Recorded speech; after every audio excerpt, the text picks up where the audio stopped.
સમગ્ર ગ્રામજનો ખિલોડી, સિમલિયા, દેવલીકુવા, બારિયાફળી, દામાવાવ અને રાણીપુરા ગ્રામ પંચાયતના જાગૃત વ્યક્તિઓ છે, સાથે બહેનો પણ છે।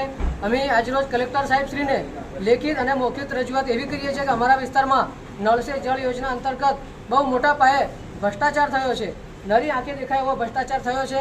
વારંવાર અમારી લેખિત અને મૌખિક રજૂઆતો હોવા છતાં અત્યાર સુધી કોઈ એક્શન લેવામાં નથી આવી, ત્યારે આજરોજ બહુ મોટી સંખ્યામાં બહેનો અને ભાઈઓ મળીને સાહેબશ્રીને લેખિત રજૂઆત કરી છે। અને અમારી માગણી એવી છે કે જે કંઈ તલાટી કમ મંત્રી સાહેબ હોય, સરપંચશ્રી હોય, જળ સમિતિમાં સંકળાયેલા જે કંઈ સાહેબો હોય અને ભાઈઓ હોય એમને કડક કાયદેસરની કાર્યવાહી કરવામાં આવે અને નળ સે જળ યોજનામાં જે ભ્રષ્ટાચાર થયો છે આ ભ્રષ્ટાચારીઓને ઊંડાણપૂર્વક તપાસ કરી અને કાયદેસરની કાર્યવાહી કરવામાં આવે એવી માગણી છે। ભ્રષ્ટાચારમાં એવું છે કે અમારા વિસ્તારમાં નળ તો છે પણ જળ નથી, અને ઘણા ખરા વિસ્તારમાં નળ પણ નથી અને એની પાઇપલાઇન પણ નથી, અને ગ્રામ પંચાયત લેવલે એવું જાણવા મળે છે કે નળ સે જળ યોજનામાં બધું ફાઇનલી થઈ ગયું છે।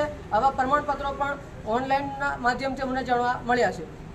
ખાસ કરીને નળ સે જળ યોજના જે સરકારશ્રીની બહુ મોટી યોજના છે, જે આજની સરકાર પણ નળ સે જળ યોજનાના નામ પર મત માગી રહી છે, આવી એક બહુ મોટી યોજના જેમ કે નળ સે જળ યોજનામાં પણ ભ્રષ્ટાચાર છે, રોડ રસ્તામાં પણ ભ્રષ્ટાચાર છે। ભ્રષ્ટાચાર ગણવા જઈએ તો સવારથી સાંજ સુધી ટાઈમ પણ પૂરો થઈ જાય એટલા બધા ભ્રષ્ટાચાર। પાણીની વ્યવસ્થા માટે અમારા ગ્રામજનો પોતપોતાના પ્રાઇવેટ જે કંઈ કૂવા હોય અથવા તો બોર હોય, આસપાસના ઘરોમાં કદાચ કૂવા હેડપંપ બોર હોય ત્યાંથી લાવી અને પાણીનો વપરાશ કરી રહ્યા છે।